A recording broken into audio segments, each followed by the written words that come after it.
Buenas noches. Sin dudas, la que vamos a ver a continuación es la escena no solamente del día, es la escena de la semana política. Yo diría, es la escena que culmina un proceso que comenzó en las PASO y que efectivamente termina en las elecciones generales del domingo pasado. Y que da como respuesta la movilización por la militancia de la jornada de hoy.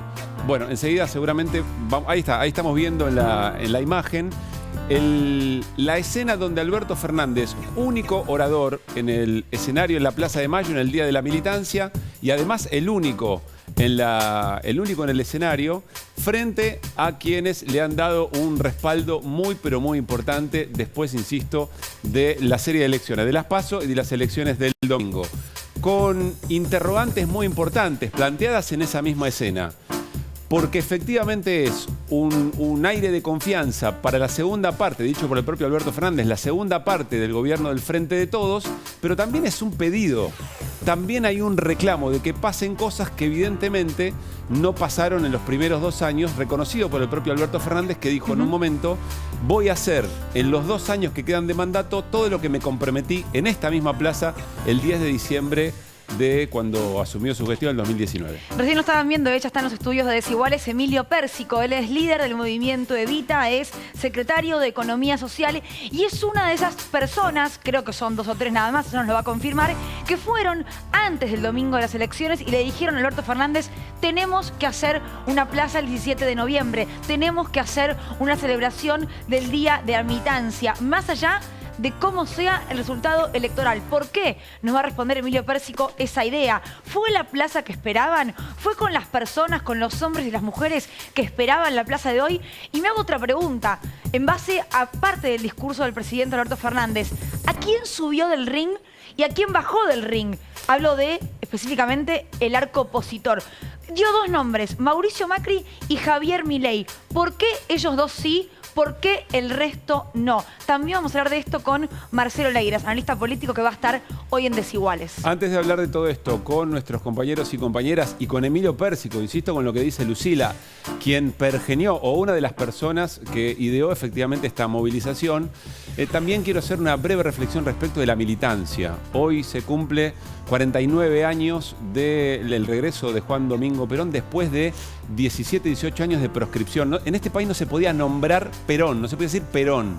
Y no hay que olvidar esto, porque cuando uno encuentra en la pregunta recurrente de un sector de la oposición qué es lo que están celebrando, por qué se movilizan si efectivamente sufrieron una derrota electoral, allí está a las claras que hay distintas maneras de construir la política, distintas maneras de vivir la política y distintas maneras de sentir la militancia. 2 cosas más sobre esto.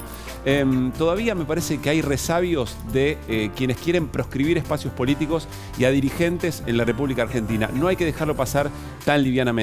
Y hasta hace muy poco la militancia se construía desde el discurso como un insulto y todavía se lo intenta hacer de esa manera. Desde el periodista militante, quien no defiende una causa, yo dudo, digamos, ¿no? Y yo entiendo efectivamente por defender una causa la militancia, y hasta hace muy poco se le preguntaba, incluso en esta misma casa, por qué para determinado tipo de acciones militantes solidarias o de construcción social se usaban pecheras. Y eso no pasó hace tanto tiempo, con lo cual me parece que en esta jornada se jugaron todas estas cosas también. Desiguales, programa libre de humo. Vamos a presentar a nuestro equipo como siempre aquí en la mesa. Reitero, ya está Emilio Pérsico sentado en nuestro living. Nico, Lu, Flor. Arranco por Nico porque es un día de política. Es un día de política. Sí, me parece que me toca. Te toca. Hoy me toca.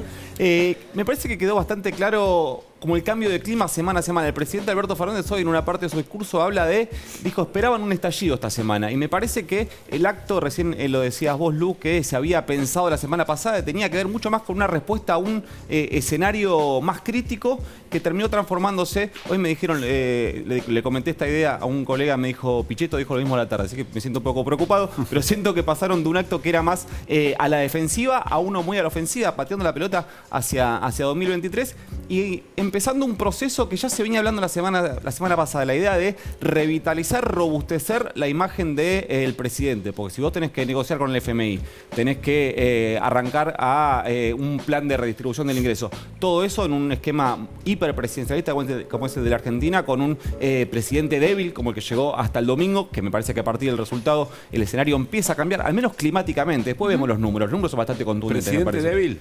Y hasta me parece que estaba... Pero el propio presidente lo dijo. Si vos ves el discurso del domingo, dijo, cometimos muchos errores, muchos errores. Dijo, él mismo se planteó en ese lugar, pero también dijo, nos quedan 25 meses para cumplir los compromisos que asumimos el 10 de diciembre de 2019. Me parece que la pelota hoy está, como dice un ministro con el que suelo hablar, está bajo el pie del gobierno, que está algo que al gobierno le costó un montón tener la pelota. Nico, 3 conceptos que sacaste del discurso del presidente. Y el primero es el diálogo con todos, pero a Macri y Milei le dijo no se peinen que en esta foto no salen. Me parece que es el primer dato. El segundo me parece interesante esto de que esperaban un estallido y después, más allá de la obviedad, que era como el relanzamiento del gobierno, hablar de la segunda etapa, me parece el punto más interesante es cómo se presentó ante el Frente de Todos como espacio político de acá a 2023. Dijo, vamos a tener diferencias, saquemos las diferencias afuera, discutámoslas, no las guardemos. Como no hagamos tanto escándalo, si hay cartas y todo eso, está bien que se discuta afuera. Y también esta idea de los candidatos del Frente de Todos en 2023, desde el último concejal hasta el candidato a presidente, lo van a elegir los compañeros del Frente de Todos. Bueno, eso es muy interesante. Yo internas. me pongo un matiz que discutimos después. Respecto de cómo se dirimen las diferencias, para mí no está diciendo no hagamos tanto escándalo por una carta. Yo lo que creo que dice es de esa manera no. Encontremos una manera de resolver esto porque esa manera nos puso al borde del knockout. Puede ser. Pero son miradas. Dale. Bueno, otro de los acuerdos a los que tienen que llegar el gobierno en los próximos días, te diría, con el arco político, Lu Bertoya, es quién va a ser la nueva jueza de la Corte Suprema de Justicia. Y así es. La segunda etapa del gobierno del Frente de Todos llega con 2 desafíos, ¿no? Completar la Corte, el lugar que dejó Elena Hayton. ¿Y por qué? Vos bien decís en los próximos días, porque hay un decreto del año 2003, el 222 de Néstor Kirchner, que dice que cuando se produce una vacante en la Corte, algo que sucedió el 1 de noviembre cuando se fue Elena Hayton, en un plazo máximo de 30 días el gobierno tiene que designar a el nuevo candidato. Vamos a decir candidata, ¿por qué? Porque ese mismo decreto dice que tiene que haber una diversidad de género, de procedencia regional y de especialidad. Y género, no hay ninguna mujer en la Corte. No, claro, se fue Elena Hayton, no queda ninguna, sí o sí tiene que entrar una jueza. Tenés varios nombres, vamos a hacer una especie de PRODE. Eso en instantes. Me gusta un poco eso. Claro, vamos a jugar un poquitito. Sí. Y a vos te vamos a preguntar. Fiorentino. A mí para estas cosas me gustan los argumentos, no el azar, pero la sigo, no tengo ningún inconveniente. Yo apuesto, a mí me gusta apostar. Flor Barragán, ¿con qué vamos hoy? Noche de acuerdo, estamos todos hablando de acuerdos, así que yo me sumo y voy a hablar del acuerdo con el FMI. Y ahí los puntos que están sobre la mesa, en donde sí podría llegar a haber algún tipo de acuerdo y en donde está medio que... No te digo a las piñas porque no, pero que está muy reñida la cosa. Bueno, ¿todo acuerdo es ajuste con el fondo? Y el fondo lo que pide el fondo es justamente ajustar el gasto porque ellos quieren cobrar, ¿no? Eso es lo que está detrás de esa idea. ¿Cómo va a ser el gobierno entonces para poder bajar el déficit efectivamente sin que eso implique un ajuste? Ese es el gran desafío. ¿Cobrar y direccionar las políticas de los países o no? ¿O solo cobrar? Sí, en realidad, bueno, lo que busca en el fondo es cobrar, pero lo que se ve es que efectivamente hay geopolítica detrás del Fondo Monetario Internacional, no es simplemente un banco que te presta y hace todo el análisis crediticio y te dice, bueno, listo, nos vemos, después págame. No, obviamente... No es que te dice, nacionalicen el litio, que nos parece que con eso puede andar bien la cosa. Claro, no, obviamente que hay política detrás del Fondo Monetario. Bueno, ¿vamos al living? Sí, nos vamos al living porque estamos con Emilio Pérsico, que como decíamos, una de las personas a quienes que ideó efectivamente la marcha de hoy. Hola Emilio, ¿cómo estás? Bien. Bueno, Bien. Las columnas de Alberto es lo que hoy efectivamente se vio allí en Plaza de Mayo en el marco del Día de la Militancia. ¿Fuiste vos el que la ideó? No, el que la idea, no, sí, la idea sí veníamos, hace rato veníamos charlando con el presidente que necesitábamos un acto de masa, digamos.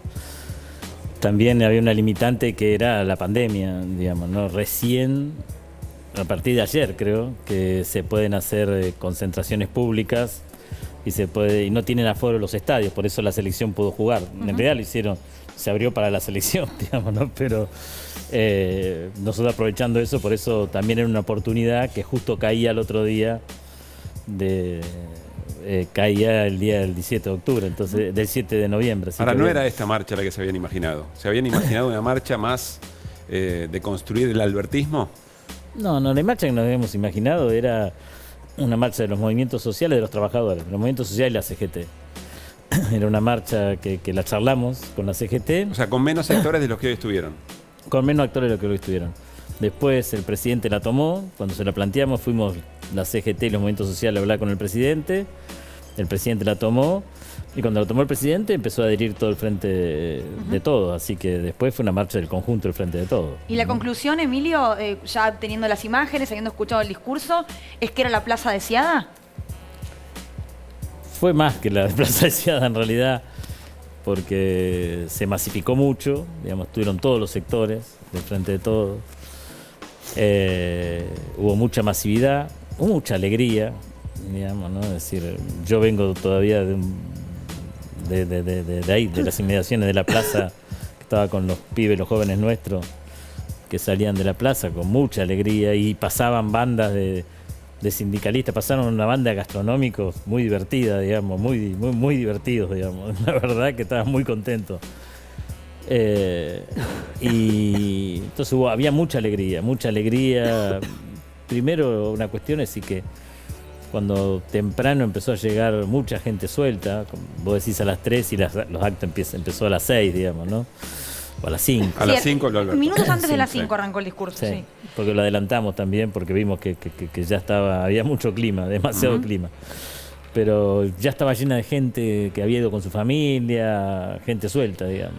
Ahora, cuando desde la oposición remarcan una y otra vez, de hecho hace un rato nada más, a través de Twitter, algunos funcionarios de Juntos por el Cambio lo pusieron.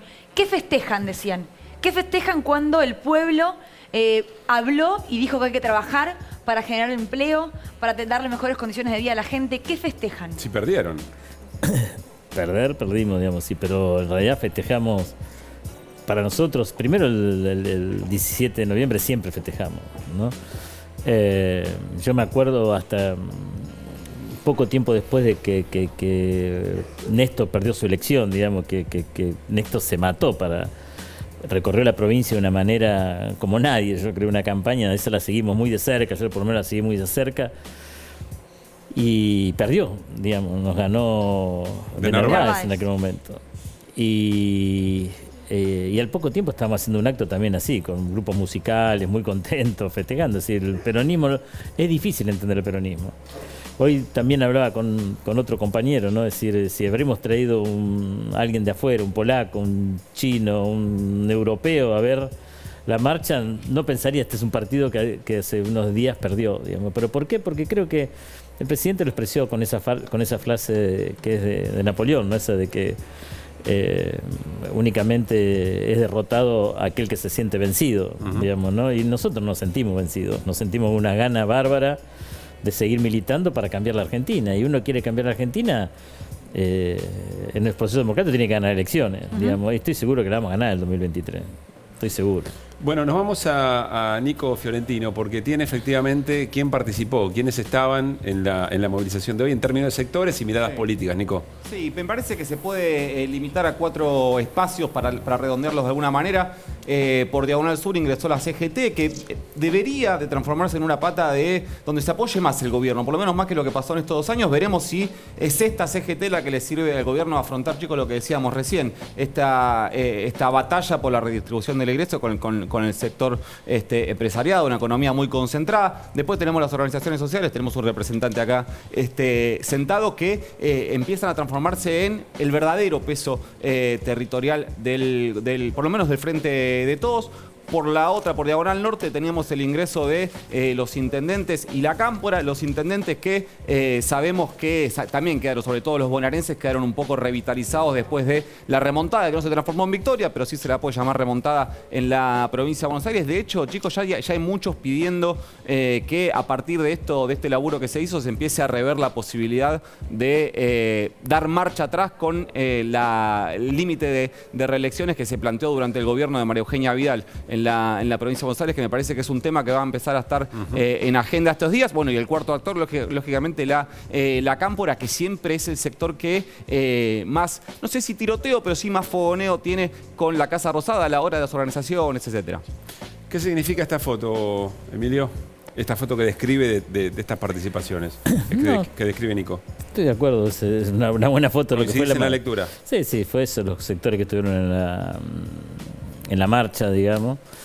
Creo que la CGT, otro elemento, es que la CGT unida.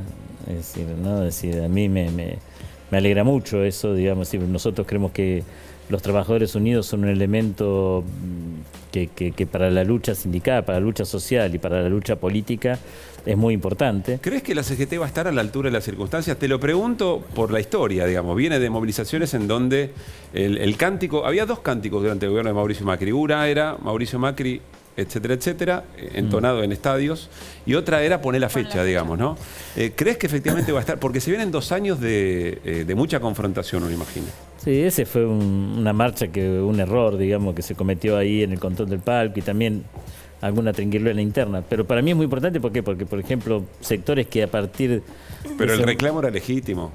Se sentía que era una CGT que no estaba reclamando, o por lo menos lo que sufría la gente. La CGT hizo 3 o 4 marchas, 2 paros durante el gobierno de Macri. A nosotros nos ayudó mucho. Yo lo tengo, siempre agradezco, ¿sí? Porque nuestro pueblo es agradecido y los humildes son agradecidos. Lo tengo que agradecer. Que muchas de las cosas que Macri no pudo avanzar fue gracias a que la CGT se paró de mano. Una reforma previsional, una reforma laboral. Claro, y en el caso nuestro avanzar sobre las políticas sociales del gobierno. Es decir, el gobierno tuvo que tener una política expansiva en cuanto a la política de los planes sociales, la política social, y eso fue gracias a la CGT que nos apoyó, ¿no? La marcha que hicimos al Parlamento, la marcha que hicimos a Plaza de Mayo, ellos nos apoyaron y estuvieron ahí. Voy al espíritu de la pregunta. Y yo te digo, negociando con el macrismo uno se da cuenta del peso que es negociar con la CGT atrás y la Iglesia, que es otro sector que tengo que pedirle, siempre agradecerle. Uno se da cuenta lo que era negociar con esos 2 sectores por detrás. Estábamos en mucho mejores condiciones. Vuelvo a la esencia de la pregunta. Al momento de las confrontaciones que se vengan en 2 años donde el presidente se comprometió a hacer todo lo que efectivamente prometió en aquella plaza del 10 de diciembre. ¿Los movimientos sociales y la CGT van a estar ahí al momento de las... Vamos a estar ahí y vamos a estar ahí participando en la política, ¿no? También.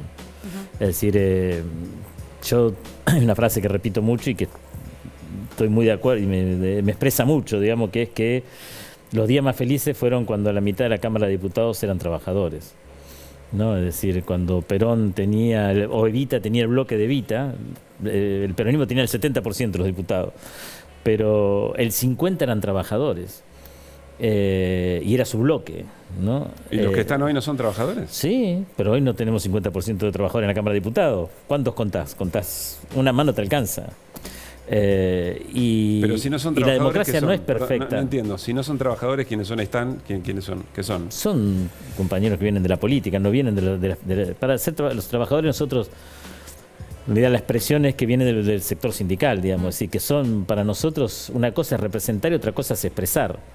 Una democracia representativa es alguien que representa a los trabajadores, pero una democracia expresiva es una democracia en donde el que representa al trabajador es un trabajador que está elegido en su gremio y que fue elegido en una comisión directiva y que tiene que después dar cuenta en ese lugar. Eso es la expresión. Claro. Nosotros queremos una democracia mucho más expresiva, que eso ha sido el peronismo en la Argentina, una democracia bien expresiva. Nico. Sí, quería preguntarle a Emilio si... Después de esto que plantea, y si nosotros fuimos con la CGT a pedirle al gobierno esto, y también la relación siempre, lo que le costó siempre a la CGT reconocer a la economía popular, si está en una etapa de romance los movimientos sociales con la CGT. Sí, venimos en un proceso largo, digamos. Una pareja larga. Una pareja larga que cada vez se está consolidando. Guarda que eso termina mal. No, termina bien. Que se viene consolidando cada vez más. Se viene consolidando cada vez estamos en mejores condiciones, en mejores relaciones, digamos, es decir, somos parte de la clase trabajadora y bueno, en este proceso último de unidad hay la idea de crear un observatorio de la economía popular dentro de la CGT para que la UTEP tenga voz, pero no va a tener voto en el Consejo Directivo, pero es un avance importante para nosotros muy importante. Ahora, voy a hacer una pregunta mezclando un poco lo que tiene que ver con el poliamor, pero digo, la cámpora y las agrupaciones políticas duras, si se quiere, más del área cristinista, ¿serían parte de esa...? ¿Duras por qué? Porque No, pues me refiero a que por ahí... comer son difíciles. No, porque por ahí no estaban en esta primera convocatoria que ustedes realizaban a Plaza de Mayo, las invita después el presidente Alberto Fernández. ¿Hay ahí la posibilidad de también hacer un romance más grande? Yo el otro día que salí de la Casa de Gobierno, no el otro día. Desde la puerta de la Casa de Gobierno ya estaba hablando con ellos para coordinar, digamos, ¿no? Es decir, y Guado se puso rápidamente a disposición para coordinar y para empezar a trabajar.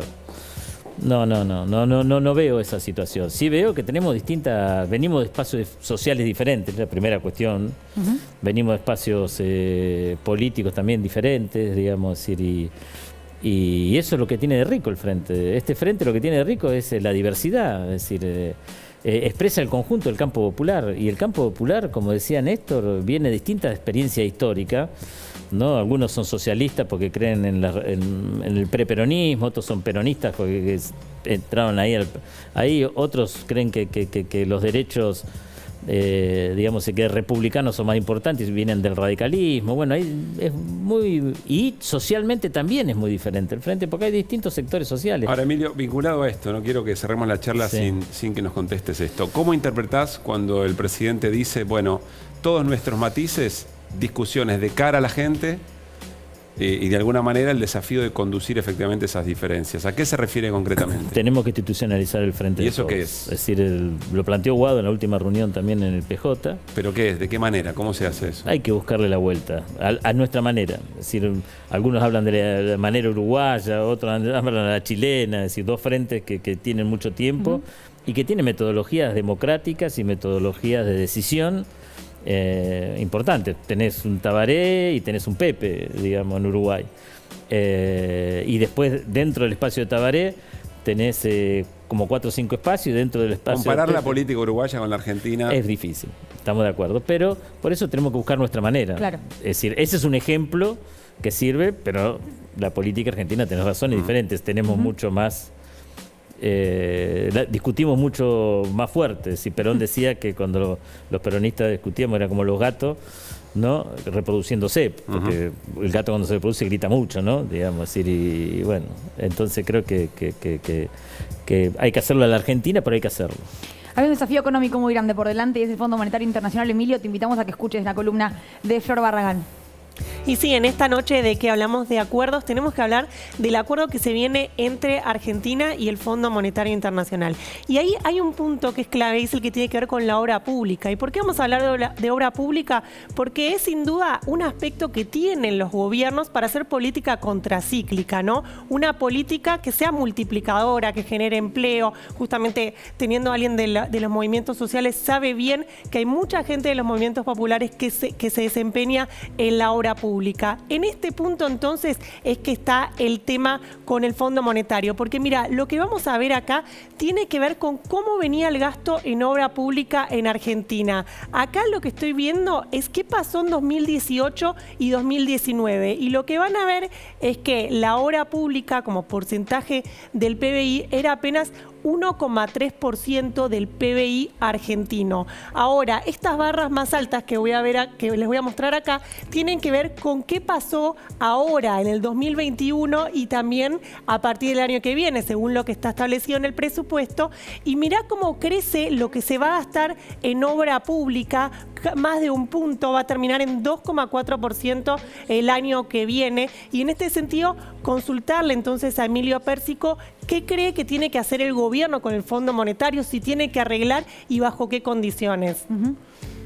Emilio. Mira, yo siempre digo ahí, cuento una anécdota con Néstor, digamos, ¿no? Es decir, Néstor cuando viene la primera misión del fondo, me llama, nos juntamos y me dice, mira Emilio, va a venir el fondo, vamos a negociar. Yo lo voy a recibir como te recibo a vos, va a estar en esta salita, una salita que hay antes, van a estar ahí, van a estar más tiempo que vos, van a juntar más, ¿no? Sí. Más tiempo ahí, van a estar... Más ganas de... Más ganas de...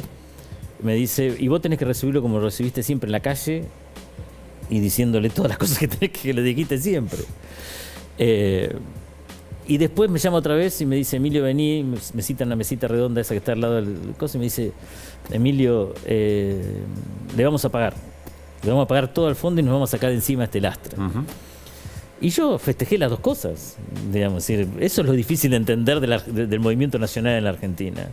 Festejé que salí a la calle diciendo no al Fondo Monetario, no al pago, y festejé el pago ese que hizo Néstor, porque nos sacamos de encima al fondo. Y era un elemento importante. ¿Qué quiero decir con esto? Hoy voy a festejar un acuerdo. ¿Por qué? Porque nosotros necesitamos para crecer. Néstor creció después de eso durante 3 años, donde 4 años creció al 7%, sin pagar deuda, está claro. No era el mismo monto, ¿no? No era el mismo Este monto es mucho más acuciante. Por eso no estoy diciendo que lo paguemos. Lo que necesitamos ahora son 3 años de gracia, que es lo que estamos pidiendo, en donde no paguemos para que la Argentina crezca, que es lo mismo proceso que fue aquella vez. Y tenemos la ventaja que tenemos el mismo jefe de gabinete. Mejor dicho, el jefe de gabinete lo tenemos ahora de presidente. Sí. Entonces, quiero decir, ¿qué es lo que está buscando Alberto? ¿Cuál es el objetivo central de Alberto? Tener 3 años de gracia para que la Argentina crezca. Con la idea esa de Néstor de que los muertos no pagan, digamos, y que hay que crecer para pagar. Y en aquel momento tuvimos 4 años de crecimiento donde no pagamos, y fueron 4 años de crecimiento, fueron los mejores 4 años de Argentina, al 7%. Tenés que irte muchos años atrás para buscar otra vez 4 años de crecimiento de esa manera en la Argentina. Una última consulta, y muy rápida, porque ya nos están retando y fuerte para cerrar la nota. Sí, a mí. Pero bueno, así son las cosas y las ganas que tenemos de charlar de política. Está claro que el Congreso que viene es un Congreso más difícil, de menor representación y además con ganas de legitimar al gobierno, debilitarlo, lógicas, para llegar al 2023 con mejor chance. Pero el presidente tiene que hacer transformaciones muy grandes, se comprometió a eso. ¿Está la posibilidad de utilizar más la herramienta del instrumento decreto? No, vamos a tener mayoría. En el peronismo, para tener mayoría depende de la política. No es lo mismo que la derecha. Bien. A la derecha le es mucho más difícil construir mayoría. Para nosotros depende de que nos vayan bien las cosas. Si nos van bien las cosas, tenemos mayoría instantáneamente, porque los otros bloques son bloques que vienen de los gobernadores, que son gobernadores peronistas, y que podemos tener alguna diferencia también en la discusión política, pero nos vamos a poner de acuerdo. Si la cosa va bien, nos ponemos de acuerdo. Emilio, gracias. Gracias por haber venido. En la próxima dijimos que vamos a hablar de música. Bueno, porque le tiraron bandana para esperar a Emilio Pérsico. Después de una marcha como esta, bandana. No hay Larralde. Y Mambrú también. Perdón. No hay Cafrune. Esto se lo contamos a la gente. Increíble. Antes del aire estuvimos bailando bandana, Mambrú, Estuvimos, un grupo. Estuviste. Un grupo. Yo. Un grupo de los que hacemos desiguales. Lu Bertoia, vos me dijiste que tenías a las candidatas para la Corte Suprema de Justicia. Tenemos ahí algunos nombres que están circulando, que se están barajando como quienes pueden llegar al máximo tribunal. Ahí a quien vemos es a Marisa Herrera. Marisa Herrera es una de las especialistas en Derecho de Familia, es investigadora del CONICET, docente en la UBA, e integró el Consejo Consultivo que convocó el año pasado el presidente Alberto Fernández para empezar a pensar una reforma de la justicia. Lu, del 1 al 10, te voy a preguntar así rapidito por cada una. ¿Cuántas chances tiene? Y tiene chance. Bien. Tiremos un 8. Sigue en carrera. 8. Bien. Sí. Claudia ¿Algunos de Dar. estos nombres, perdón, quiero entender esto, ¿algunos de estos nombres tienen que ser presentados antes de qué fecha? Tendrían que ser presentados antes de fin de mes, porque el decreto 222 de Néstor Kirchner dice en el plazo máximo de 30 días desde que se produce una vacante. Bertoia nos está adelantando la discusión que se viene, evidentemente, ¿no? Bien. Claudia Dar, Lu, ¿quién es? Bueno, ella es la presidenta de la Corte Suprema de Justicia de Tucumán. Atenti que hubo una foto de Alberto Fernández, Juan Mansur y Claudia Dar hace pocos días cuando el presidente viajó a la provincia. Ella también integró el Consejo Consultivo de Alberto Fernández y también es alguien con mucho conocimiento del Poder Judicial, mucha carrera. ¿Chances? Tiene chances, Bien, muchas. Bien, top 2 entonces. Hilda Kogan. Hilda Kogan fue la primera mujer en llegar a la Suprema Corte bonaerense, integra este tribunal. Tiene un problema que surgió este año, fue que se vacunó antes. Y eso generó un escandalete en el tribunal. Bueno, menos chances, ¿no? Menos chances. Yo creo que sí. María del Carmen Bataini. María del Carmen Bataini también fue una de las integrantes del Consejo Consultivo del Presidente y es una gran conocedora de la Corte Suprema porque estuvo muchos años en el máximo tribunal.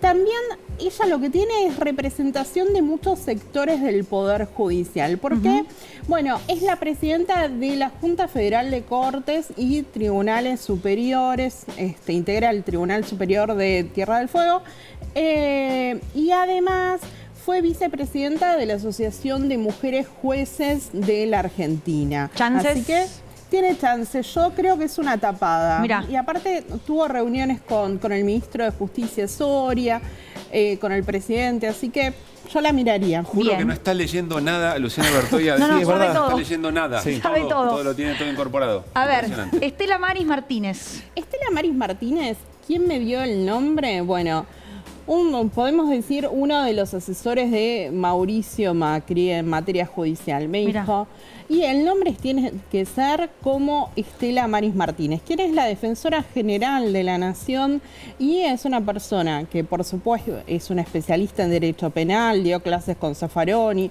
muy respetada en ese sector, pero que tiene respeto de la oposición. ¿Por qué es importante, Lu, que tenga respeto de la oposición?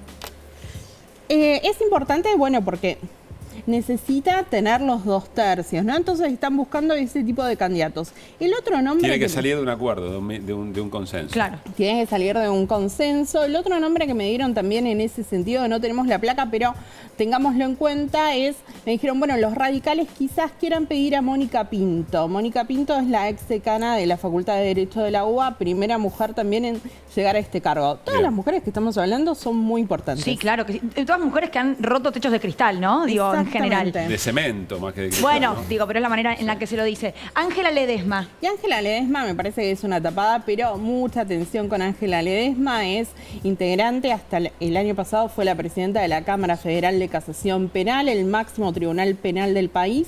Es una de las grandes especialistas en derecho procesal.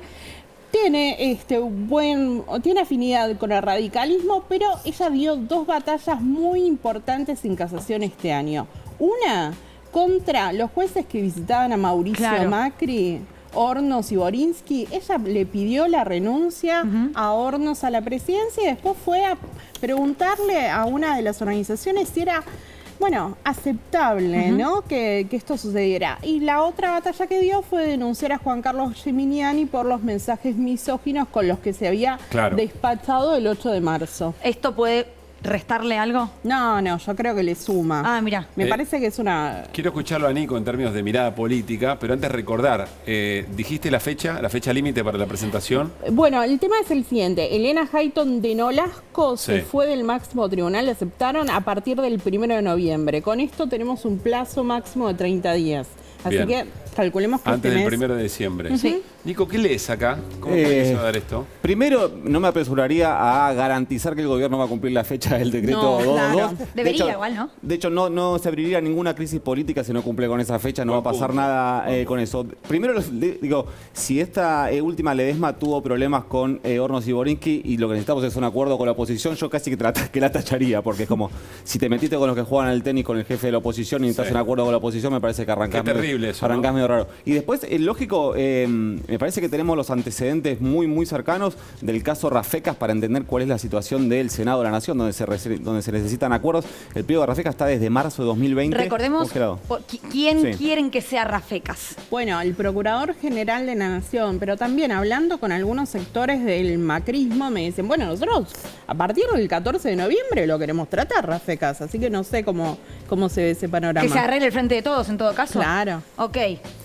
Bueno, el escenario que tenemos es ese. Necesitamos un Senado de la Nación que junte 2/3 siempre son con acuerdos entre el oficialismo y la oposición. Nunca el peronismo, más allá de esto que se dice que perdió la mayoría en el Senado después de casi del retorno de la democracia, nunca tuvo mayoría propia. Siempre fueron acuerdos consensuados.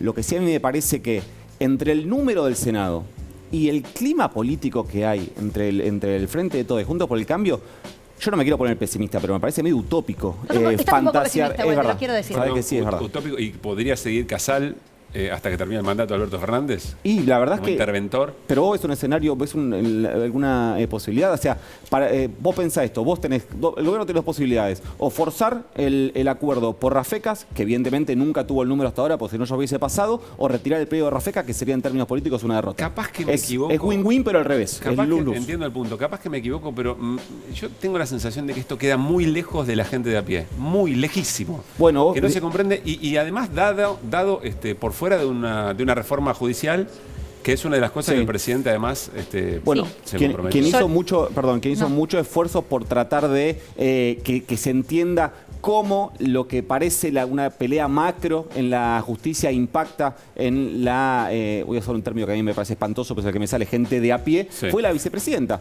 Cristina Fernández de Kirchner. En un montón de cartas dice, esto que parece que es una pelea, cuando yo hablo del lawfare, que parece que es algo personal, bueno, si cuando pasa esto, porque pasa esto, y vienen por Claro. estos derechos, y vienen por esto. Bueno, es una guerra discursiva muy difícil de dar.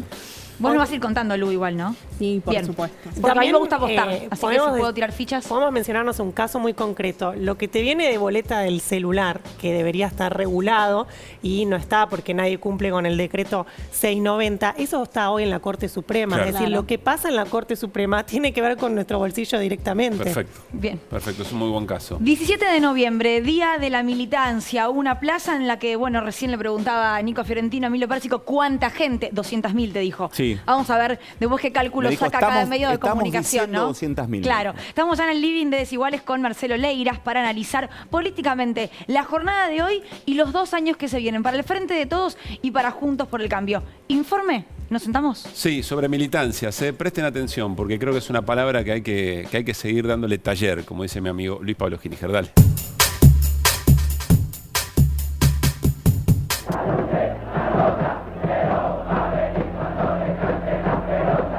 A las 11 horas del día 17, bajo una pertinaz llovizna, aterrizaba en el aeropuerto de Ezeiza el charter que traía al general de regreso a su patria.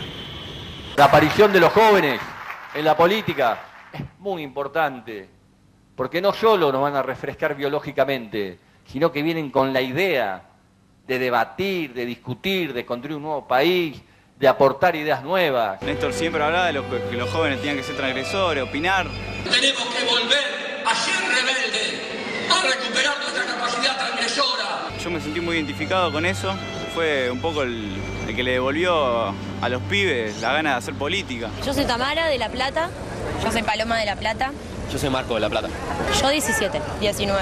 16. Ser la llegada del Estado al barrio, a la gente que realmente lo necesita es algo muy bueno. Hace 30 años gente por militar desaparecía a nuestra edad. Para mí es prácticamente un deber hacer esto, venir a militar, venir a ayudar a esta gente, venir los sábados a hacer trabajo barrial, pero ya a uno se le puede convertir en un deber y tratar de comunicarle a los demás chicos que también es una especie de deber para ellos. Encontramos un Estado lleno de militantes, pero vacío de contenido. Y queremos que ese Estado tenga contenido, que tenga los recursos, que no le sobre la grasa de la militancia. ¿Vos dónde estabas el 19-20 de diciembre? Yo el 19-20 militaba en Hijos, militaba en la Facultad de Abogacía y el 19 estuve saliendo junto con todo el pueblo acá en Buenos Aires. Terminé el 20 de diciembre preso, secuestrado por la policía, picaneado. Fuiste uno de los detenidos el 19-20 y hoy acabas de asumir como diputado. Así es. Yo tengo la obligación de ser optimista, por eso Claro, yo tengo la obligación de ser pesimista y ser porque soy crítico. intelectual crítico, pero yo soy una militante política y Desde ya. quiero cambiar las cosas y pienso que lo voy a poder hacer. ¿Y usted cree que no? Yo no. Y yo pienso que si no las puedo cambiar me tengo que quedar en mi casa o dedicarme a otra cosa. Estábamos recordando con Marcelo Leiras. Buenas noches, Marcelo, ¿cómo estás? ¿Cómo Gracias están? por estar. Gracias Ese por debate invitarme. realmente muy interesante entre David Viñas y Cristina Fernández. ¿Lo vieron en vivo? No, no lo vi en vivo, lo vi tiempo después. Yo creo que lo vi en vivo. Sí. Sin dimensión de todo lo que iba a venir después, ¿no? Y No. lo que es. No, y es interesante eso. La posición de Viñas es que la actitud de un intelectual tiene que ser pesimista. Ujú. No estoy de acuerdo. Bueno, ¿por qué? Porque...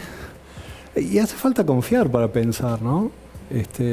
Presumir que, por supuesto que la actitud escéptica y desconfiada, la búsqueda de razones ayuda a pensar.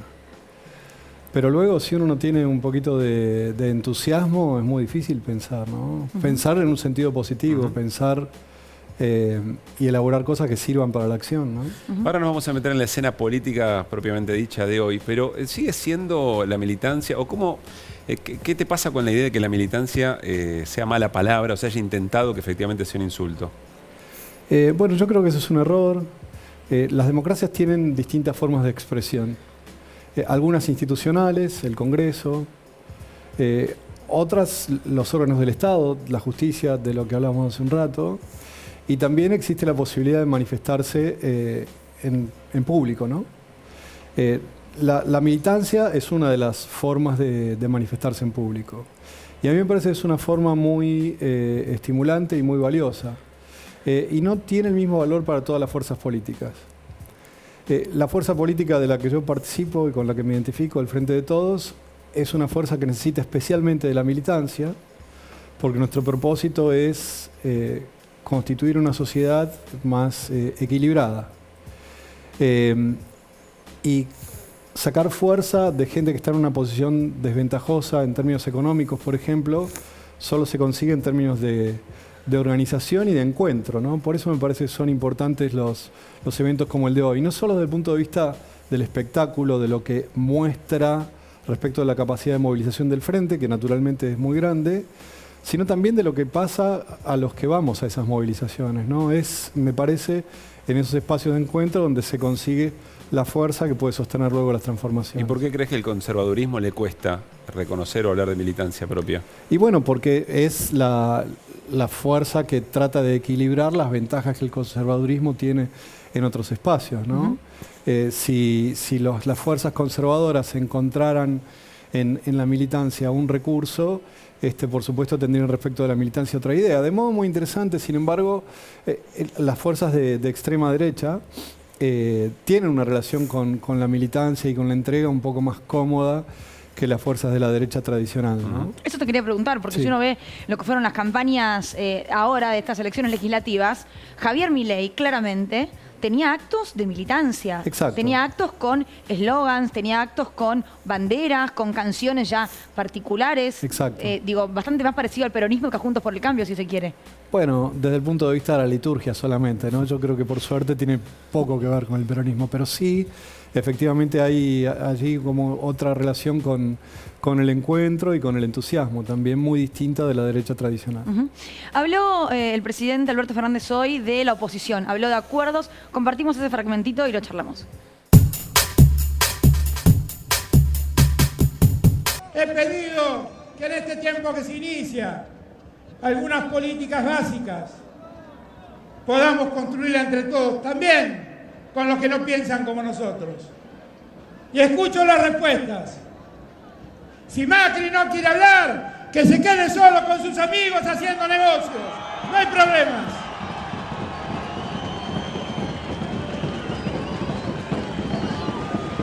Si Milei no quiere hablar, que se quede encerrado con aquellos compañeros que tienen, que reniegan de la diversidad y niegan el terrorismo de Estado. Nada que hablar tenemos con ellos, que se queden allí. Cuando escuchaba hoy esta frase, estuve trabajando allí en la Plaza de Mayo, lo primero que se me vino a la cabeza fue ¿por qué los nombra a ellos dos? Sí. ¿A quién está subiendo el ring y a quién está bajando del ring al mencionarlos? Bueno, naturalmente el hecho de que el presidente nombre a figuras políticas les da relieve, ¿verdad? Sin embargo, no hace falta que nombre el presidente lo que ocurre. O sea, el presidente no está tergiversando el discurso ni de Macri ni de Milei. Está simplemente repitiendo lo que Macri y Milei dicen. Y es importante destacar, y creo que el discurso del presidente lo hace bien, que lo que dicen Macri y Milei ocurre en un contexto en el cual es indispensable que quienes representan la voluntad de los argentinos y las argentinas tengan mucho respaldo para negociar una deuda monumental que va a comprometer la evolución económica de la Argentina por muchos años frente a gente que no tiene el interés de los argentinos en primer lugar, sino otros intereses, ¿no? Entonces, en ese contexto, que por otro lado resulta de una decisión que tomó Macri cuando fue presidente, es que Milei y Macri eligen ponerse aparte. Entonces, siendo así, no me parece mal que el presidente lo subraye. ¿Los está separando del ala blanda, si se quiere, de la oposición? Yo creo que los está llamando la atención sobre el lugar en el que ellos han elegido ponerse. Y es cierto, no mencionó otros dirigentes de la oposición, pero el propósito del presidente me parece no era hacer un inventario de la posición de cada uno frente a los problemas que enfrentamos, sino destacar cuáles son las figuras políticas que no tienen el interés urgente de los argentinos en primer lugar. Nicolás Fiorentino tiene una consulta para Marcelo Leiras. Sí, Marcelo, se habló mucho de la actualidad del presidente. Digo, ¿en qué situación estaba antes de las elecciones? Si salió fortalecido de las elecciones o no. ¿Está esta convocatoria al diálogo? ¿En qué lugar se va a sentar? O sea, te preguntaría si lo ves fuerte, si lo ves débil, pero la pregunta para mí es más concreta. Digo, si tuvieses que sacarle una foto al presidente Alberto Fernández hoy, ¿qué diría esa foto? Bueno, yo creo que la foto diría que el presidente Fernández tiene en principio el acompañamiento de las organizaciones que hoy convocaron a la marcha y consiguieron una movilización muy significativa. Y tiene también el acompañamiento de las ministras y los ministros del Gobierno Nacional y de quienes colaboramos con las ministras y los ministros, ¿no? Es importante destacar que yo trabajo con el Ministerio del Interior.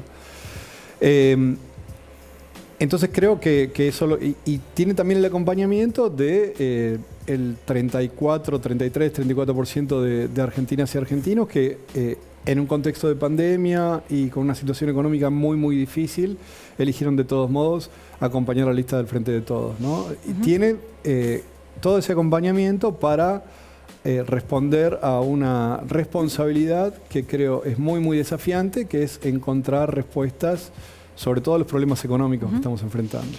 Vos lo dijiste recién, trabajás para el Ministerio del Interior y le acercaste al ministro Guado de Pedro, no sé si es un informe o como se dice, que decía, mira, 2 de cada 3 personas que no fueron a votar nos votarían. Habló del Frente de Todos. ¿Cómo llegaste a esta conclusión? Bueno, parte de mi trabajo en el Ministerio es analizar las condiciones en que se llevan adelante las elecciones, ¿no? Es responsabilidad del Ministerio del Interior la administración electoral. Afortunadamente creo que eso nos salió muy bien tanto en las PASO como en las elecciones generales. En el contexto entonces de analizar cuáles son las tendencias electorales, encontramos algunos fenómenos, por ejemplo, que la caída en la participación importante en las PASO venía de votantes que en elecciones anteriores habían acompañado las listas del peronismo, ¿no? Ese análisis lo hicimos aplicando algunas técnicas estadísticas, veíamos que el fenómeno se repetía en todas las provincias y entonces, entre otras muchas conclusiones que acercamos con el informe al ministro y al resto de las autoridades del ministerio, destacamos eso. Efectivamente, el análisis que estamos haciendo ahora de esos mismos datos, con el mismo propósito de acompañar la administración electoral, muestra que efectivamente en las zonas donde aumentó la participación, eso coincide con un crecimiento mayor del voto para el Frente de Todos. O sea que con más participación se hubiera podido dar vuelta a la elección. Esa es una conjetura, eso es muy posible, sí. Yo creo que si hubiera habido más participación, de todos modos, aunque aumentó, fue baja, es la más baja en elecciones generales desde 1983.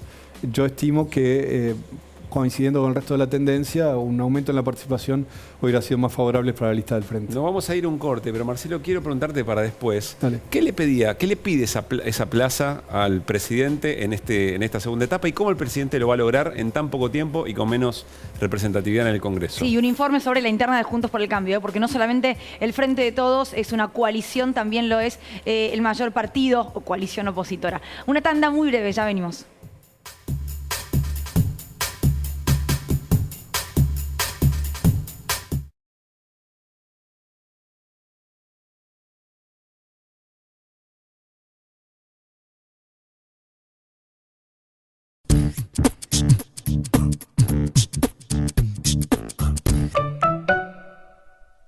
Aprovecho que Batista no está y tengo mi propio programa. El show de Checho. Checho, ¿cómo te va? La verdad que me cuesta encontrar título. Tengo uno para vos. ¿Qué? El show de Fena. Pará, déjame pensar un poco. Me gusta. Tiene algo innovador, pero ¿no? Es parecido al... un poco parecido al tuyo. Sí, pero fíjate que en uno está Checho y en otro está Fena. Ahí te hace la diferencia. Nada que ver. Sofía Pachano, sos. Sí. ¿Cómo Justo estoy haciendo repulgue. Checho y Batista, El Taller. Esta noche viene Sofía Pachano. Miércoles, 23 horas. Televisión Pública. Para ser competitivos en la industria es necesario contar con una flota de vehículos acorde a los tiempos que corren. Por eso, a la hora de renovar el parque automotor, piense solo en el especialista. Nadirán Mercado, subastas online. ¿Cómo se hace el mejor combustible?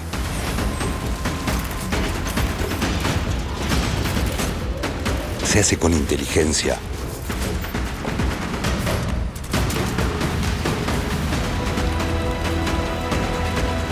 Con trabajo. Con pasión. Con la mejor tecnología. Con la exigencia en cada testeo para lograr la máxima limpieza y cuidado del motor. Viene de nuestro suelo para llegar a darte la mejor performance. Por eso, cada vez que tu motor se pone en marcha, YPF ya estaba en marcha. Combustibles YPF, calidad de principio a fin. ¿No das más del dolor de cintura? Probá el Huevanol Max Rápida Acción. Alivia dolores tan intensos como el muscular, de cabeza y de muela. Y Huevanol Max Rápida Acción. Eficacia contra dolores intensos, no solo para esos días.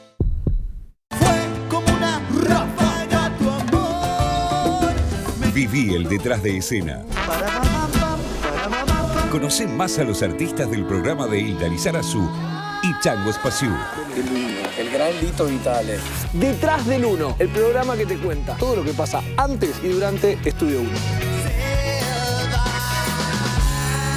Vamos a encontrarnos, vemos, hola, tanto tiempo. Detrás del Uno, hoy, 23:30 horas, Televisión Pública. Presentamos Salta Cautiva, una cerveza hecha sin apuro para beber tranqui. ¿Espuma? ¿Tranqui con el borde?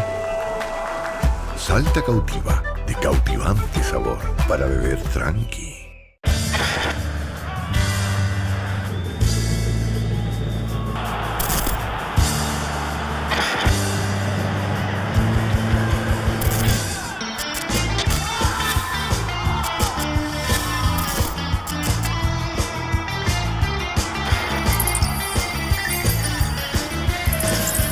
Para ser competitivos en la industria es necesario contar con una flota de vehículos acorde a los tiempos que corren. Por eso, a la hora de renovar el parque automotor, piense solo en el especialista. Nadirán Mercado, subastas online.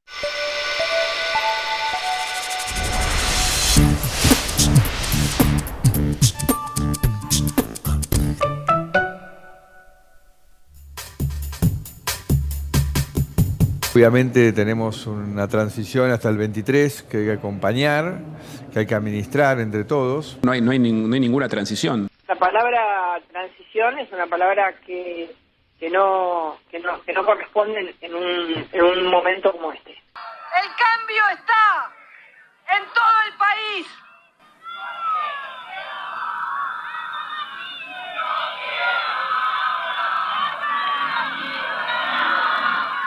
Los únicos que podemos frenar las iniciativas del kirchnerismo, los únicos que podemos decirles basta, somos nosotros. Había más expectativa en Capital. ¿Vidal no satisfizo las expectativas? No, yo digo por lo que dicen los diarios, porque la expectativa que teníamos en la ciudad era pasar el 50%. No se habla, con Massa no se habla, con Massa no se habla. ¿Sabés qué, Larreta? Como el zurdo de mierda que sos, a un liberal no le podés ni lustrar los zapatos, sorete. Como el zurdo de mierda que sos, a un liberal no le podés ni lustrar los zapatos, sorete. Te puedo aplastar aún en silla de ruedas, a ver si lo entendés. Prácticamente en todo el país, los libertarios estuvieron adentro junto con el cambio. Los únicos lugares donde no estuvieron adentro fue en la capital y en la provincia. Es decir que esa es una posibilidad. Las ideas que expresa Milei son las que he expresado siempre yo. Si el hombre además hace una autocrítica y decide, bueno, ahora voy a abrazar más fuerte las ideas de la libertad, me parece que él está del lado de los halcones, no de las palomas. Hay un fenómeno de una ampliación en la oposición donde aparecen nuevos candidatos, donde hay que trabajar, hay que seguir trabajando. Porque hay valores que podemos compartir. Yo tengo un muy buen diálogo con José Luis Esper, al que reconozco, al que respeto, y aprecio, pero bueno, él hizo su planteamiento electoral. No tengo relación con Milei. El expresidente Macri pertenece a otro sector de la coalición, pero yo veo un radicalismo fuerte, de pie, que quiere liderar la coalición y convocar una nueva mayoría desde el centro, porque yo creo que los extremos nos llevaron a esta problemática que tenemos de la grieta, que nos hace más pobres y más brutos, te diría. Hola Patricia, ¿cómo estás? La dejaste bien arriba, ¿eh?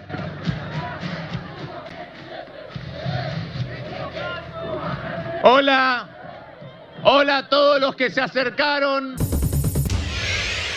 Bueno, ahí veíamos un informe sobre lo que buen es informe, sí, buen la producción de Desiguales, como siempre.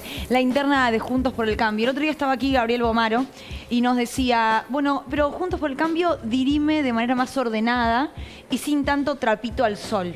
¿Vos coincidís con eso? Bueno, acabamos de ver trapitos, ¿no? Me parece que todas las fuerzas políticas en algún momento exponen sus diferencias y en otros momentos las resuelven en privado. Me parece que es parte de la política. No, afortunadamente se hace en términos que no son violentos y tampoco demasiado agresivos desde el punto de vista discursivo. Me parece que hay pasión detrás de esto, no hay que asustarse cuando... Bueno, lo de Milei sobre Larreta, bueno, hasta yo diría violencia política. Milei es una persona, bueno, extraña, ¿no? Y efectivamente sonaba raro lo de recién, ¿no? Yo pensaba, amigo, no salte, que no hay valla, ¿no? ¿Qué pasa? Claro. ¿Por qué? Esa necesidad de exhibir agresión y disposición a ejercer violencia, bueno, son cuestiones personales.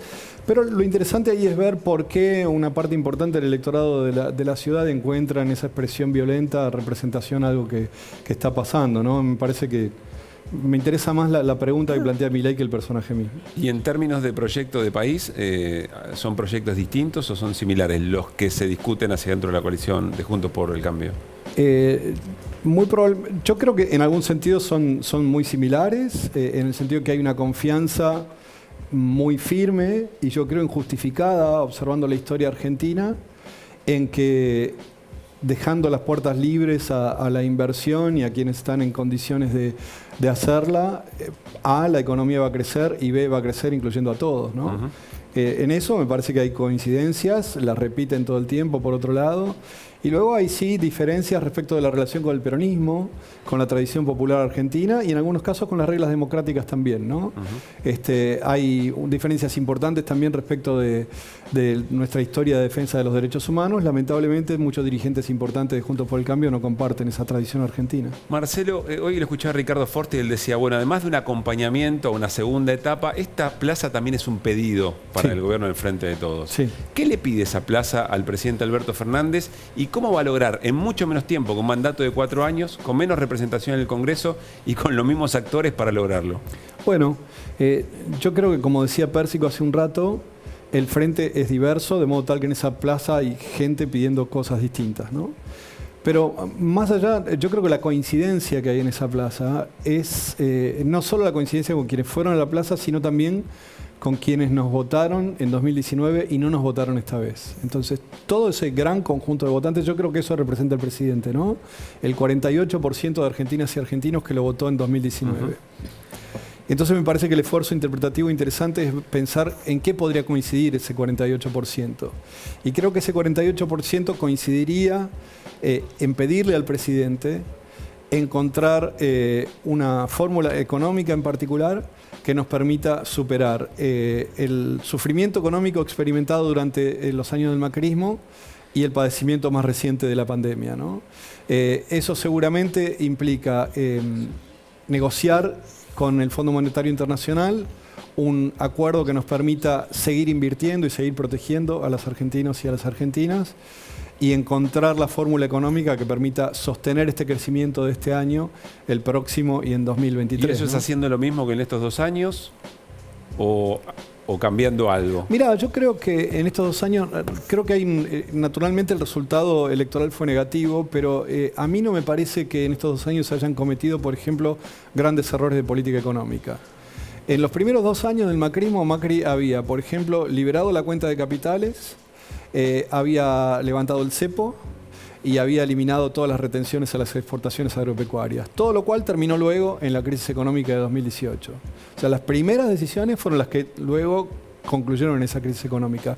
No hubo ninguna de esas medidas apresuradas y destempladas, creo yo, de parte del Frente de Todos. Sí es cierto, sin embargo, que la inflación en particular es un problema que nos afecta a todas y a todos y nos inquieta bastante y que demanda una respuesta en los próximos años que es difícil de compatibilizar con la demanda de crecimiento también, ¿no? Es importante tener en cuenta que esto ocurre en un contexto internacional en el cual la inflación en Estados Unidos es 6%, es la más alta de los últimos 30 años, ¿no? Entonces, sí, claro, en un contexto global muy complicado y con una historia de inflación reciente, nosotros heredamos 3 años de casi 50% de inflación de 4 que gobernó el macrismo, ¿no? Entonces, esa es la situación en la cual tomamos el gobierno. En ese contexto hay una demanda de serenidad económica, como suele decir el ministro de Economía. Yo creo que en eso seguimos coincidiendo quienes acompañamos al Frente de Todos en 2019 y confío en que vamos a poder dar una respuesta adecuada en los próximos 2 años. Marcelo, gracias por haber venido. Un gusto estar acá, gracias a ustedes. Muchísimas gracias. No sé si tenemos tiempo para que nuestros columnistas nos tiren un título para mañana o no. Dale, arrancamos por Nico. Sí, me parece que uno de los rings donde se va a empezar a dirimir estas peleas va a ser el Congreso, porque ya empezaron hoy a marcar diferencias entre Juntos por el Cambio y el Frente de Todos. Se está discutiendo, hay que discutir DNU, hay que discutir decretos, se extendió el periodo ordinario hasta el 31 de diciembre y estaría muy atento a lo que va a pasar la semana que viene con la discusión de 116 decretos. Y ahí Juntos por el Cambio ya avisó que no va a acompañar. Lu, Bertoya.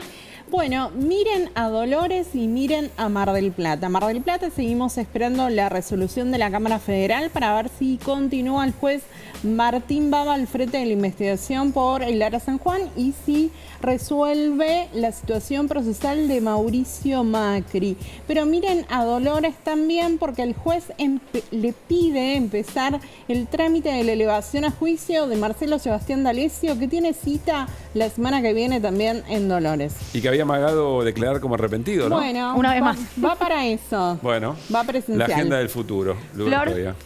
Y si hablamos de agenda, 9:30 de la mañana, atención, mañana en Casa Rosada, reunión del Consejo Económico y Social. ¿Para qué? ¿Hacia dónde va el país? Se junta el gobierno, empresarios y sindicatos. Bueno, la garra que le puso Flor Barragán hoy para estar así como la ven. Ay, sí, pobre, tiene una alergia tremenda. Espectacular, gran compromiso. Gracias, Flor.